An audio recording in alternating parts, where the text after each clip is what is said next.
सस्ते home loan पर घर खरीदने की चाहत आम बजट पूरा कर सकता है। जी हां, वित्त मंत्रालय सस्ते ब्याज पर होम लोन मुहैया कराने के लिए एक ऐसी योजना पर काम कर रही है जिसके दायरे में महीने में 1 लाख से ज्यादा कमाने वाले लोग भी शामिल हो जाएंगे, लेकिन कुछ शर्तों के साथ।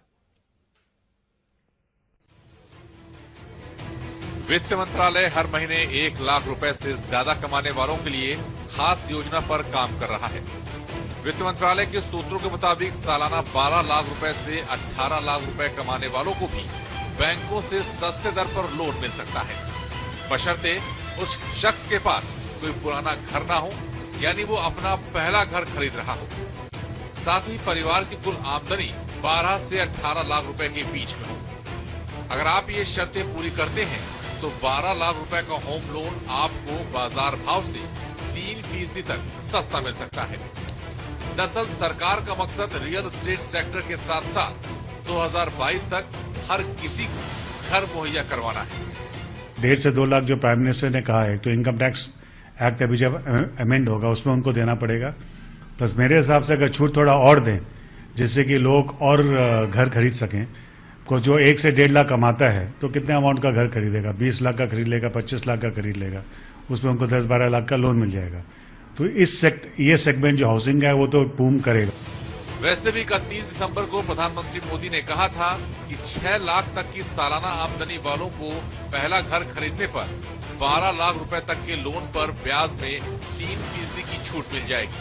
2017 में ज्यादा से ज्यादा लोगों को घर खरीदने के लिए प्रेरित करने के लिए सरकार आम बजट में 12 से 18 लाख रुपए तक की कमाई करने वालों को भी इस छूट का फायदा पहुंचाना चाहती है। सरकार बेनामी कानून को बड़ी ही कड़ाई से लागू करने की तैयारी कर रही है, जिससे रियल एस्टेट सेक्टर पर खासा दबाव बनेगा। अब वित्त मंत्रालय की कोशिश है कि आम लोगों के साथ साथ रियल एस्टेट सेक्टर को भी थोड़ी राहत दी जाए ताकि अर्थव्यवस्था में तेजी बनी रहे। इस समय कैमरा पर्सन लक्ष्मण के साथ ऋषिकेश कुमार। 500 और 1000 के सभी पुराने नोट वापस आने पर मोदी सरकार की आलोचना करने वालों को मुंह की खानी पड़ सकती है। जी हां, आयकर विभाग के सूत्रों की माने तो इसमें 3 से 4 लाख करोड़ रुपए काला धन है। यह खबर सरकार से कहीं ज्यादा आम लोगों के लिए खुशियों की सौगात ला सकती है। नोटबंदी के बाद आम लोगों के लिए अच्छे दिन लाने का सरकार का वादा पूरा हो सकता है। आयकर विभाग की शुरुआती जांच पड़ताल में जो बातें सामने आई हैं, उसके मुताबिक करीब 3 से 4 लाख करोड़ पैसा बैंकों में जो जमा हुआ है उसका कोई स्रोत या फिर कोई प्रमाण नहीं है, यानी कि ये पैसा काला धन है। 80,000 करोड़ रुपए लोगों ने लोन की किस्त चुकाने के तौर पर किया है। आयकर विभाग की पड़ताल में ये बात सामने आई है कि 60 लाख खाते ऐसे हैं जिनमें नोटबंदी के बाद 2 लाख तक या फिर उससे अधिक की राशि जमा की गई, जिसकी जांच जारी है। कोऑपरेटिव बैंकों में करीब 16,000 करोड़ रुपए जमा हुए, जिन पर काले धन होने का संदेह है। इस दौरान उत्तर पूर्वी राज्यों के बैंकों में 12,000 करोड़ रुपए जमा हुए हैं, जिन पर आयकर विभाग और ईडी नजर गड़ाए हुए हैं। हालांकि जानकार बताते हैं कि आयकर विभाग को इन संदेह को पुख्ता करने में काफी मुश्किलें आ सकती हैं और कितनी राशि सरकारी खजाने में आएगी, इस पर सवाल अभी भी बरकरार है। जनरल असम्पशन से आप उसको टैक्स तो नहीं लगा सकते, वो तो एक इंडिविजुअल नोटिस देगा, फिर इंडिविजुअल टैक्स प्लेयर को उसको जवाब देना पड़ेगा।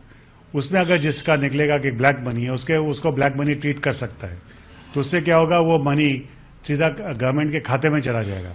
बट बैंकिंग सिस्टम में तो ऑलरेडी आ गया है। अब यही क्वेश्चन है कि कितना गवर्नमेंट उसको अपने खाते में जमा करना चाहता है, पर वो भी टाइम लगेगा। अगर नोटिस भी देगा, जवाब देगा, उसका फिर अपील होगा, लोग कोर्ट्स में जाएंगे, तो ये लॉन्ग टर्म चीज है जो 1-2 साल में भी ज्यादा भी लग सकता है। पर बैंकिंग सिस्टम में तो ऑलरेडी आ गया।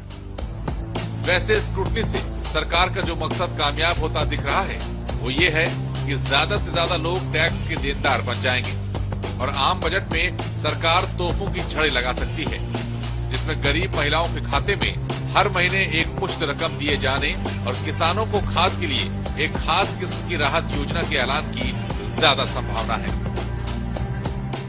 नोटबंदी के दौरान बैंकों में वापस आए 3 से 4 लाख करोड़ रुपए काला धन है। अगर आयकर विभाग यह साबित करने में कामयाब हो जाता है तो यह आम लोगों के लिए ज्यादा अच्छी खबर होगी, क्योंकि सरकार अलग अलग स्कीम्स के जरिए बेहतर दिनों का जो सपना दिखाया था वह पूरा कर पाने में कामयाब होगी।